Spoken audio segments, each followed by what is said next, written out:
La conférence de Jean-Marie Darmian sur la rivalité entre les communes de La Sauve et celle de Créon a révélé une extraordinaire histoire. Elle remonte au Moyen-Âge, digne des meilleures séries hollywoodiennes. Ça peut être un film hollywoodien si on pense que l'entre-deux-mers à l'époque c'est le Far West.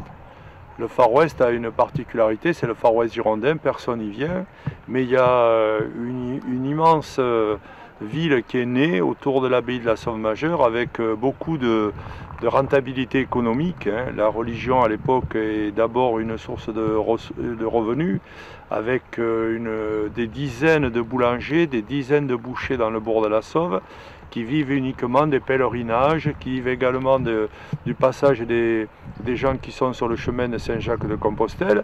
Et il faut dire que tous les revenus, tout ce qui est pris sur la consommation est au bénéfice des seuls moines de la Sauve.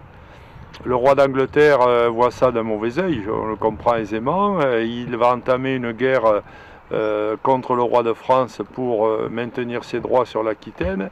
Et qu'est-ce qui va se passer? Il va décider d'étrangler économiquement l'abbaye de la Sauve en créant une nouvelle ville, une ville neuve, une ville bastide qui est celle de Créon et qui porte le nom de son fondateur, Amaury de Cran. Et donc la guerre va s'enclencher entre les deux situations. La situation économique rentable de l'abbaye qui va décliner étranglée par les avantages qui seront accordés à Créon, droit de marché, droit de foire et surtout évidemment les droits administratifs puisqu'elle deviendra la grande prévôté royale de l'entre-deux-mers excluant les moines de toute mesure temporelle ou de gestion du territoire. En fait c'est évidemment la conquête du Far West puisque c'est un peu les forts qui étaient créés de toutes pièces pour empêcher les autres de prospérer. L'originalité du thème traité a séduit le public et donné à certains des envies cocasses. Très utile, surtout sur ces rivalités depuis des siècles entre la ville de Créon et celle de la Sauve, bien entendu. Et donc on apprend pas mal de choses qu'on ne connaissait pas. Par rapport. Et alors, on va monter une association, parce que moi qui suis quand même du Créonais, mais j'aime bien aussi la Sauve, parce qu'on s'y est rencontrés avec tous les jeunes du coin, on venait au bal sous la halle, etc.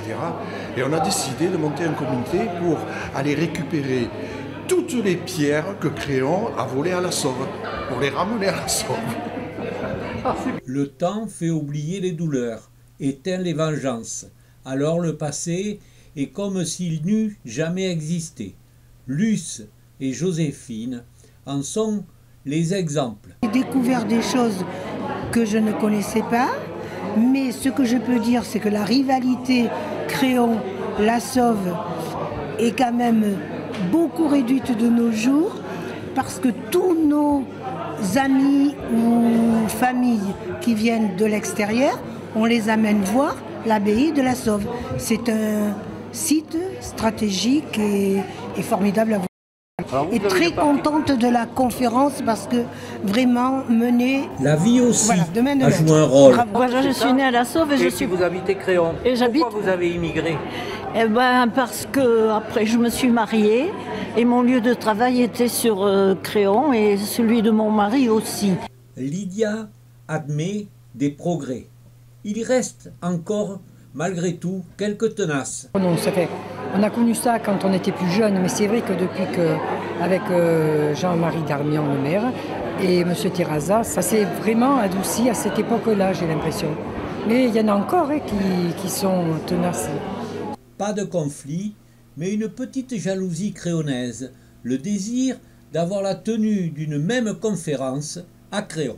Besoin de renouveler nos connaissances et ce qui a été présenté avec une autre conférence au niveau de l'université de Tanger. Vous voyez avec le chef. Cette conférence, initiée par Annie Bragato, a connu un franc succès. Je suis très heureuse. Jean-Marie est exceptionnel pour raconter tout ceci avec sa passion, avec ses connaissances. C'était vraiment très très bien. C'est une réussite.